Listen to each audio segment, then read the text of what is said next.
Hey, William Gilmore here for the ScreenwritersJourney.com, and it is day 46 of the journey, and feeling a little down today.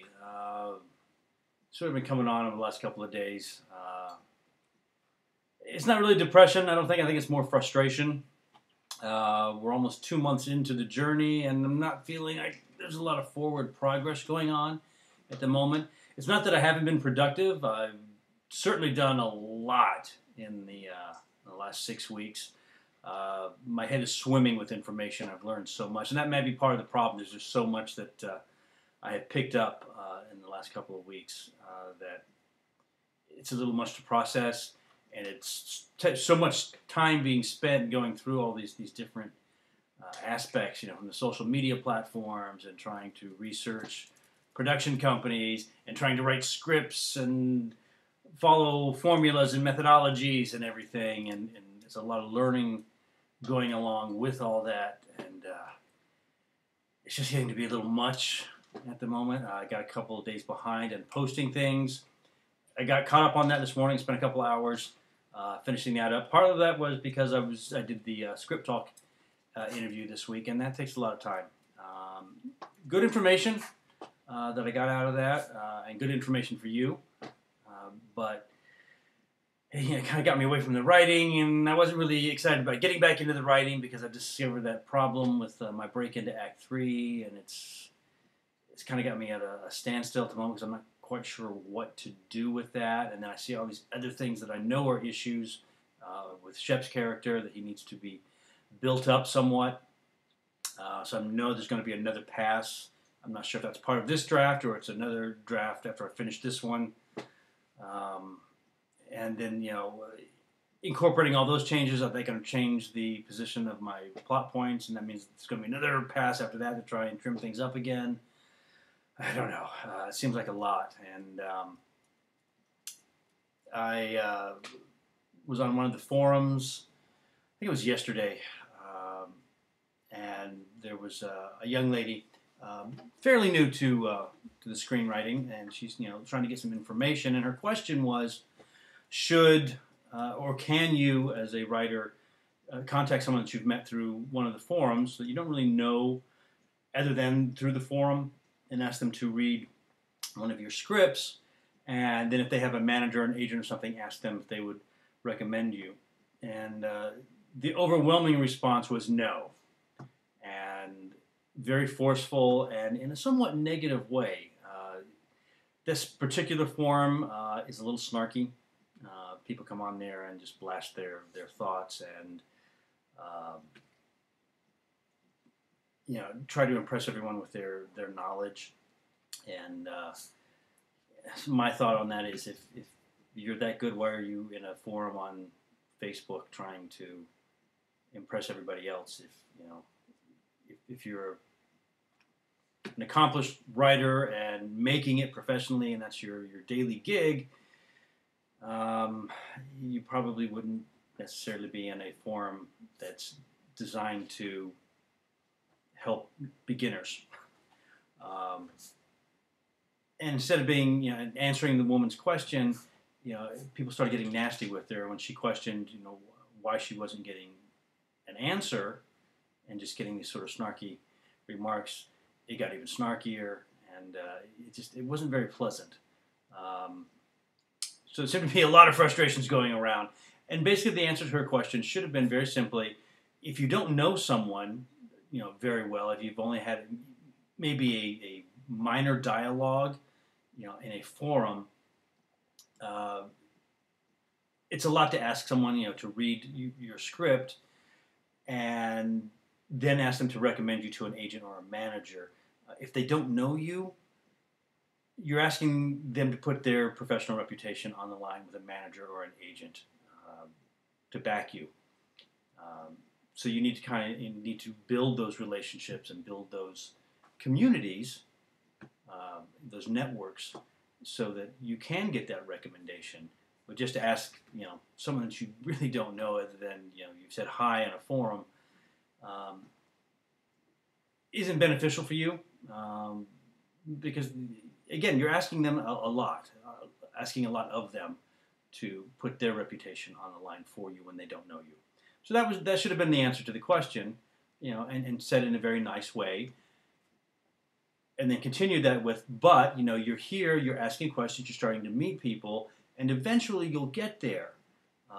Instead, they got nasty with her, and I understand their point, but you're not going to build up any relationships being nasty or snarky with other writers, because she may get discovered and pick up an agent or a manager before you do, and she's going to remember that you weren't nice to her. Instead, if you ever come to her and want to have her recommend you, she's not going to. And down the road, she may be hesitant to do that just because of this interaction she had.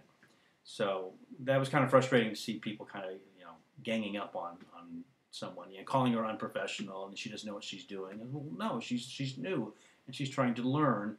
And so she's here in this forum that is designed, set up for people to ask questions and learn about the industry and what the right things are to do and what the wrong things are to do, or not to do. And it didn't sit well with me. And then a couple other people in the forum, in that one and others,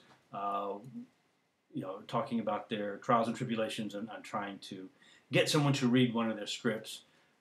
That was a little frustrating to hear what they go through. One guy, since the beginning of September, has basically shotgunned a query out on his latest screenplay. He sent it out to 304 production companies. 304. That's a lot. He used the Hollywood Creative Directory from the Writer Store. And so far, he's had no responses from 304 queries. And I know it takes a little bit of time, but we're talking, some of those went out at the beginning of September, so it's been 6 weeks, and not even a rejection notice. And he's had over 40 bounce backs, so I'm presuming he was emailing these out, and they were bouncing back because of wrong emails, which is another problem I have with the Hollywood Creative Directory. I've used it before, and I had a similar problem. I'd say probably almost half of the ones that I sent out came back, either as this person no longer works here, or it was the wrong address, wrong email, a number of things like that. So the accuracy of that directory is questionable. And I know in the business, things change rapidly, and people move from one company to another a lot. There's a lot of turnover. So that makes it difficult because if you're emailing, it's not that big a deal because it's not really costing you anything. But if you're going through the whole process of doing the snail mail and sending in response cards and things like that, and they never even get looked at, that's frustrating. And then another writer, he had some good news, but he started off with he had been submitting queries to companies through the Blacklist, which is a website that's set up to allow people to post a script with a general query letter, and then production companies, producers, and whatnot can sign up for it so they can scroll through the various submissions and see if there's something that interests them and request the script. It's $25 a month for non-union members, non-WGA. WGA Writers Guild members get 20% discount. So he was paying $25 a month. He's not a member of the union. And he did it for 7 months. So it was $175. 7 months, almost a year. Well, just over half a year. And he didn't get a single response. So it was, $175, out the window, and not to get a single response from anybody. Now, they did tell you if you pay $30 in any given month, you were guaranteed at least one response. So it's, we'll have the lights there. So for $85 or 25 and 35, $65, $55, something like that. 60. What is that? 30, 40, 50, $60. It's late. My math is not real good at this time of night. So for $60 in 1 month, you are guaranteed at least one response. But for $25, you're not guaranteed anything. So, I'm not sure that that's... The Blacklist sounded like a good project, and I've been looking at them. I thought maybe that would be something that I'd be interested in maybe trying. But $175 and not getting any responses, I'm not sure I want to spend that kind of money. Now, it could be that his query letter is just awful, and people read the query letter and go, not interested, and move on. The pitch is not working. So it could be on his end, or the idea for the script is not something that grabs people. It doesn't have a good hook. It's not a good high concept log line. Any number of things that could be working against him that another writer wouldn't have that problem. So that's one of those things you kind of judge. But he turned around. He said he got a little depressed after spending this money and not getting any responses, and had a few beers one night thinking about it and got really depressed about it. And on a whim, he signed up for Virtual Pitch Fest, which is another service, very similar, that you can... it's $10 a pitch, and you pick the people that you want to pitch to directly, as opposed to having them sort of go through the submission and see if there's anything interesting to them. And you're guaranteed a response from them, either a yay or a nay, for $10. And so he did 10 of them. So $100, shot him out, and I think within a week and a half, something like that, he had 4 yays. 4 people requested to see his script. So that tells me that his query and his log line, his pitch, probably isn't bad. It just simply wasn't looked at under the blacklist, because there's probably so many submissions and so many things to scan through and look at. Getting a producer to actually look at yours is probably 1 in a million chance, and so that's a lot of money to be spending and not have them even know that your script is in the slush pile, so to speak. Whereas with Virtual Pitch Fest, you're targeting someone specifically, and they'll tell you immediately, no, I don't like your pitch, I don't like your story, we've got something in the works already like it, sorry, or hey, this is kind of cool, I like this idea, can we see the script? So blacklist, I'm thinking maybe not such a good idea. Virtual Pitch Fest, maybe that's something to look at. So I kind of had those kind of things going on. I got 304 submissions, and the guy with 7 months of submissions and not getting anything. So I was like, oh my God, this is really an uphill battle. And then to top the evening off, I went to a screening of a new film that a friend of mine was in. She had a very small role, and frankly, she's lucky it was that small. The film was not good. Basically, everything that could possibly be wrong with the script was wrong. It just was not well written. It wasn't well shot. The audio was bad. It really needs a major audio pass with someone who knows how to mix. There were just horrible jump cuts in the middle of monologues that obviously, this take is good for this line, this take is good for that line, and we'll just put the 2 takes together, even if the actor jumps. They tried to cover some of them up with dissolves. It was a mess. The actress that I know that was in it, she's a pretty good actress, and she did a nice bit with the moment she had. That's because she didn't have a lot of dialogue. The dialogue was just awful in this film.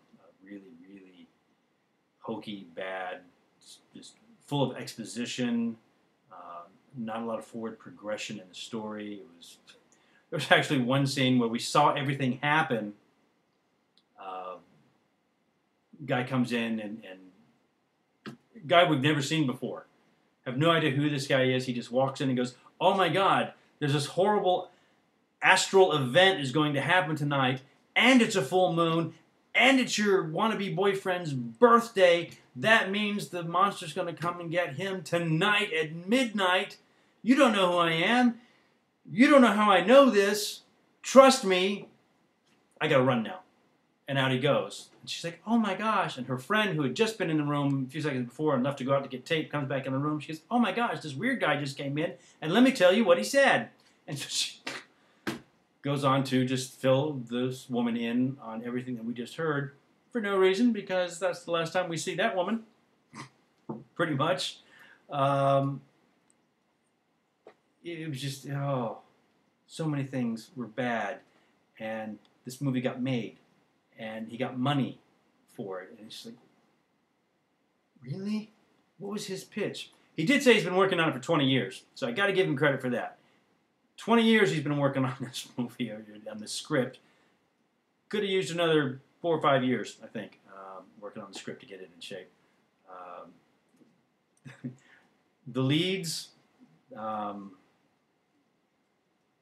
they were okay. They didn't seem to be great actors, but it's hard to tell because they were given such horrible, horrible lines and horrible situations to deal with. And like the scene where the guy that we have no idea who he is comes running in. He apparently didn't bother to memorize his lines, and so he just sort of winged it. And at one point, the monster is a woman and is going to possess this guy. And so he turns to the wannabe girlfriend and he goes, he's going to try and seduce her tonight at midnight when the moon is full. And you're like, he's going to try and seduce the monster? What? And the actress, poor actress, was just kind of like, he's going to, no, she's going to try and seduce him, is what I meant to say. It's like, okay, how about we do a second take? And you get the line right. But no, I guess that actor was only available for one take. So it was stuff like that, and the way the scenes were, the characters were written, the male lead has absolutely no interest in this woman, none. And she's obviously madly in love with him because she keeps trying to get him to go out. Hey, you want to go out and have a drink with me? No, I can't tonight. Hey, can I come over tonight? No, you can't come over tonight. And he just, every time she tries to set up some kind of romantic interlude, this is supposed to be our love interest here, he shuts her down. And it got to the point of like, is he gay? I mean, this woman is practically throwing herself at him, and he's just oblivious to it. And it got really bad at one point. I don't think this was intentional, but he tells her he can't go out for a drink because he's got to go see Steve. And you're like, okay, who's Steve? Well, Steve is his psychiatrist, whatever. And Steve, so he can't go out for a drink with this woman because he's got to go see Steve, but he can take the time to walk her home. And then he gets her home and goes, I really got to go see Steve. And instead of going to Steve's house, he goes to his house where Steve is already waiting. You're like, okay, so is there something going on here between Steve and Jack? I don't know. But apparently not. They're just good friends. So Steve goes in the house with him. And he goes, hey, you want to have a beer? Sure. I'd love to have a beer. So he cracks the beer up and hands him the beer. And Steve goes, hey, so where's this artifact, this magic talisman that you found out in the woods? Oh, it's right here. He pulls it. I will now reenact a scene. He pulls the thing out. Steve's sitting here. He pulls it out and walks over to a shelf, sets it down like that. He goes, how does it look? And Steve says, oh, it looks great. Okay. And then they come back down. He sits down, and Steve goes, well, it's late. I got to go. Thanks for the beer. Okay, first of all, it was a really, really short scene that had absolutely nothing to do with the plot other than we got to introduce Steve, who comes over to look at this magic talisman that gets put on the shelf, and then the guy stands in between the camera and him and completely blocks it so we can't see it. It's like, who staged this? Who shot this?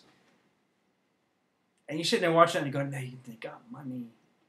They got money. I'm sweating over the fact that my lead character might not have a strong moment at the break into Act 2. And this guy got money. I've been ranting for a while, haven't I? Yeah, I'm a little frustrated today. So I'm going to let it go there. I'm going to bed. So I'd love to say keep writing, but we all might need to take a break here. tomorrow's the weekend, so maybe I'll sit down and write something, or maybe I'll just go to the beach and take a day off. Anyway, that's it. I'll see you back here on the blog tomorrow, and I'll let you know what I decide. Until then, keep writing, have a beer, or go to the beach. It's Saturday. Do what you want.